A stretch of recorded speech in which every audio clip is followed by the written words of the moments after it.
What's up guys, Shawnthebro here, and we're back for another episode of the first-person shooter tutorial series. In today's episode, we are going to be going over Multiplayer Part 2. In our game now, we have a campaign button and a multiplayer button, and selecting the multiplayer button brings us away from the AI enemies, the zombies, and all that, and it brings us to a map where we have another playable character in the opposite corner. There's a couple things about this playable character that we want to handle. Since this is the first time that we've done multiplayer, you'll notice that we didn't account for a few things like the minimap icon that appears above their head. Now we have a different method of handling minimap icons at this point. This is a remnant from the original version. We already changed that for our enemies and allies, but never for the playable characters. So we're going to make sure that we hide or remove this implementation for the playable characters in the multiplayer scenarios. Then we're going to add the playable characters as visible on the minimap, or our radar in the bottom left-hand corner. And we're also going to place in dedicated icons for our AI enemies while we're there as well, as I have the new assets for them. That'll make it so our multiplayer matches have more along the lines of what we would actually expect. We would be able to see other characters in both the world and on the minimap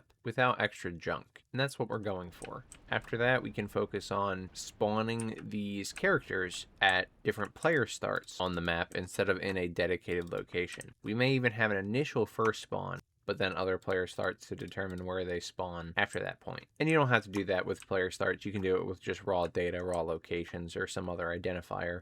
But player starts to me just represent spawn points, so I do like using them for that. Right now, both players have a dedicated spawn location, so player 1 spawns in this corner and player 2 spawns in that corner. Before we hop into this episode, if you guys want to get caught up in the entire first-person shooter tutorial series, and you can see how we've done things like our different weapons, our throwables, our other game modes, such as our campaign, our enemy health bars, and more. I'll link you to this playlist right here in the top right corner, which is the first-person shooter tutorial series playlist, and you can check out how we've done all that and a whole lot more.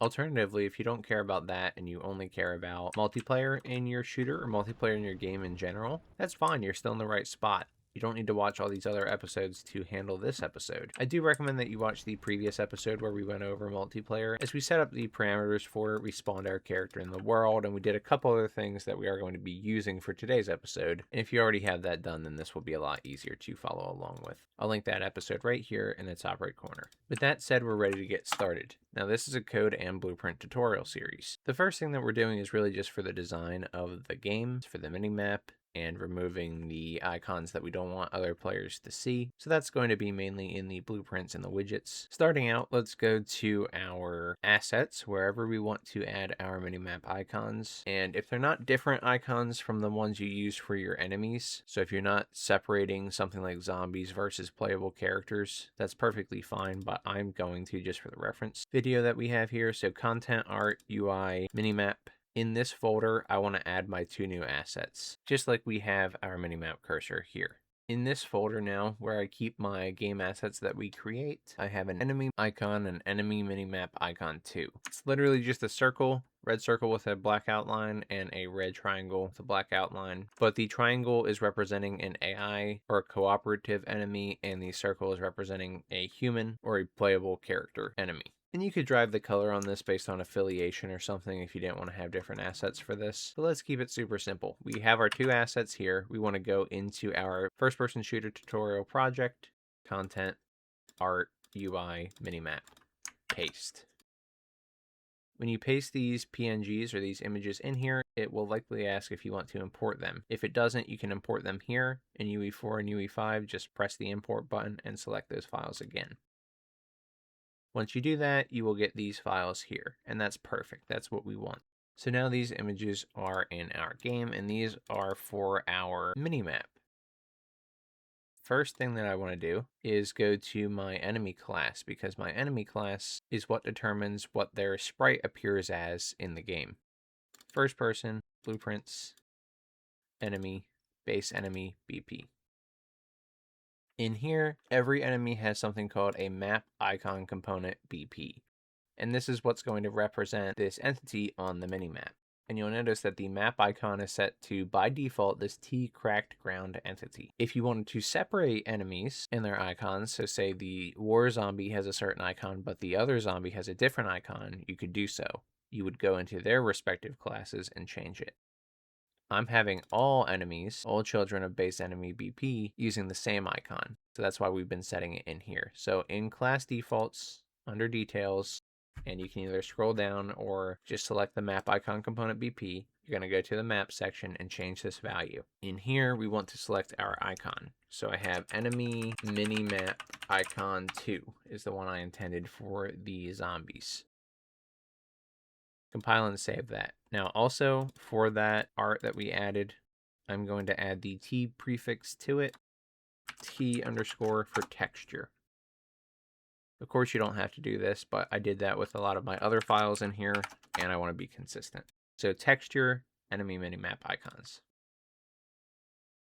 Anyway, this is going to be set now for our base enemy BP. And at this point, if you go back to where your enemies are, first person blueprints, enemy, you can also compile and save your war zombie and your zombie BP,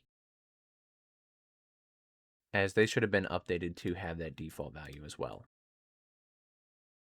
Then when you go to play your game and go into the campaign, they will be updated to those red triangles.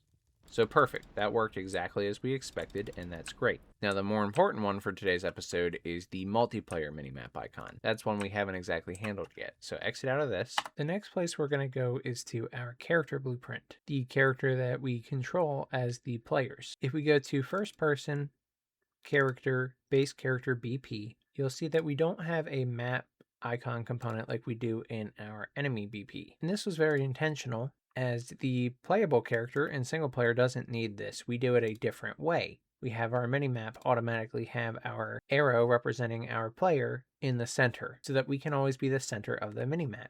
But in this case, where we need to represent other players or other characters on the minimap, they will need that map icon component. That means we can go ahead and add one here. If we go to components and add, search for map icon component BP, we can add this to our base character blueprint. Feel free to name it if you want, or just leave it alone. And what we need to change here is the icon. We want to select our icon that we have for our characters, our playable characters on our minimap. T underscore enemy minimap icon. And this is a red circle. As I mentioned previously in this episode, we'll need to make sure that we change the icon based on the affiliation, but let's not worry about that now. We can do that when we go over more of our ally episodes and we get into some more detailed mechanics about affiliations. At this point, we should actually already have our icon in our minimap. If we go and play the game, you'll see it there, and it worked. But the problem is, it's rendering on top of our player character and their icon on the map.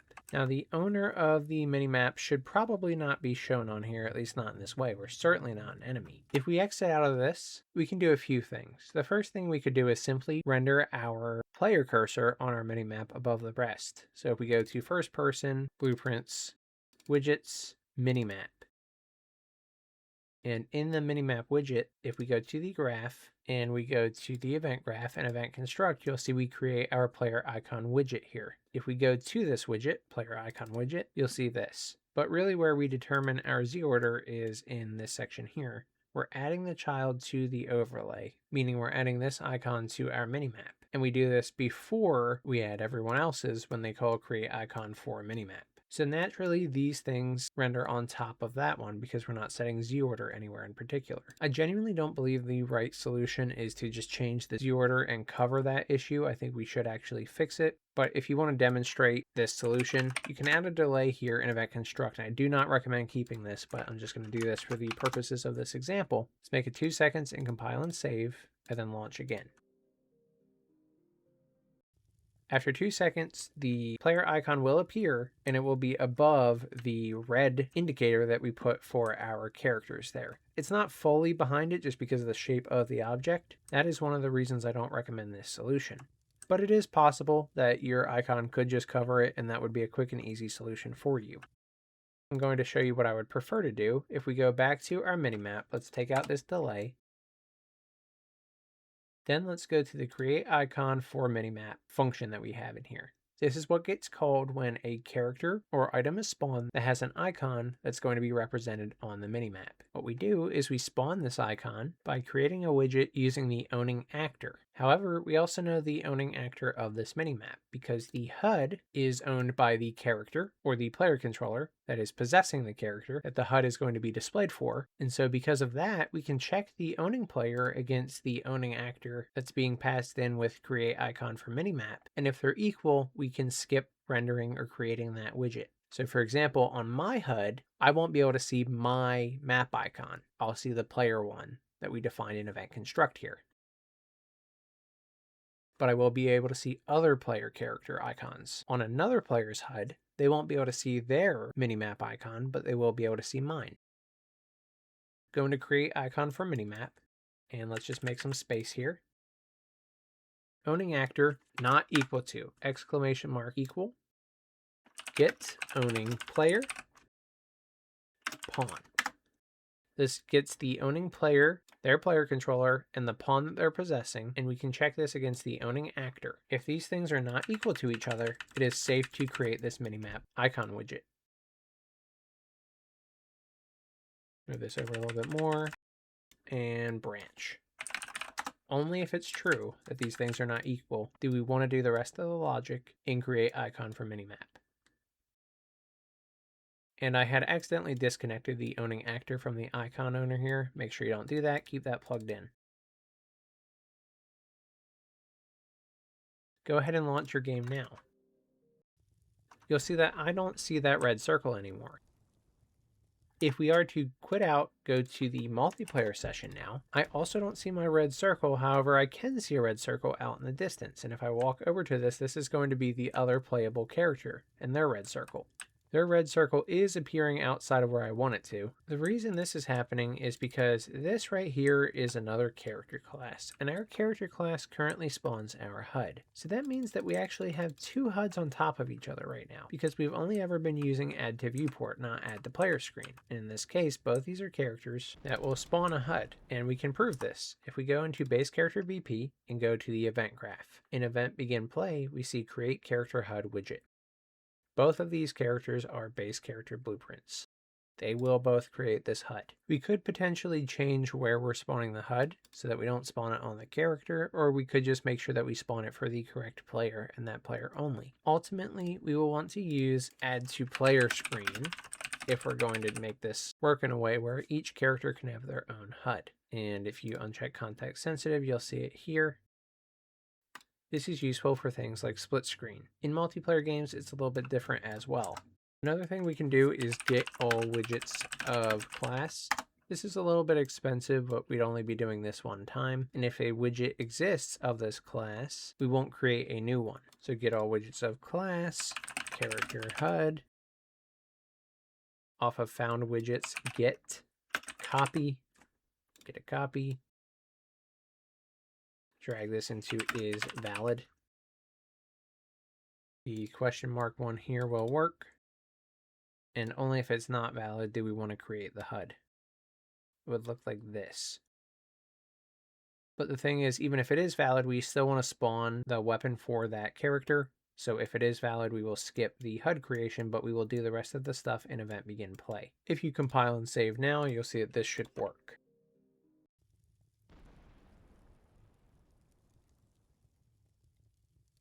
And it works exactly as expected, so that is fantastic. I'm going to intentionally leave this logic up here above begin play as it is temporary logic. We're getting into multiplayer, so soon we're going to have a proper way to handle this. But right now we don't. We need to wait until we get into things like split screen to really handle this the correct way. So for now, just keep this in here so that we can see our minimap working, but know that there's a little bit more work that we need to do with this. Now, after this, I want to go back to my base character BP and go to the viewport. I mentioned this in the previous episode and touched on it in this one, but there is this old method of having this map icon component here from this camera. So this scene capture component 2D is this top-down camera, and this little icon here is player icon sprite. We should no longer need this because this was here to visualize the character on the minimap from a top-down perspective. If you go back and go to first person minimap basic, This method right here with the render targets is exactly how we were accomplishing this goal before.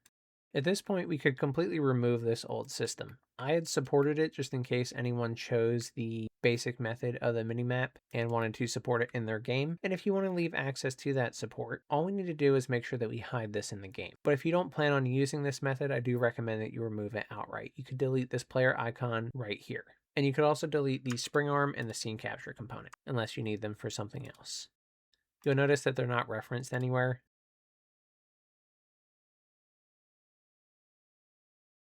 But to simply hide it from the game and from the other players, we should use the player icon, the spring arm, and the scene capture component here and set visible to false, hidden in game to true, and start with tick enabled to false.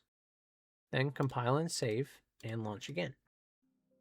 You'll notice in our single player session, or just for the character that we're controlling, nothing really changes, which is what we would expect, so that's good. But then also our other characters that we see in the world don't have the camera or the sprite above their head. Everything looks like we would expect from another player in a multiplayer game.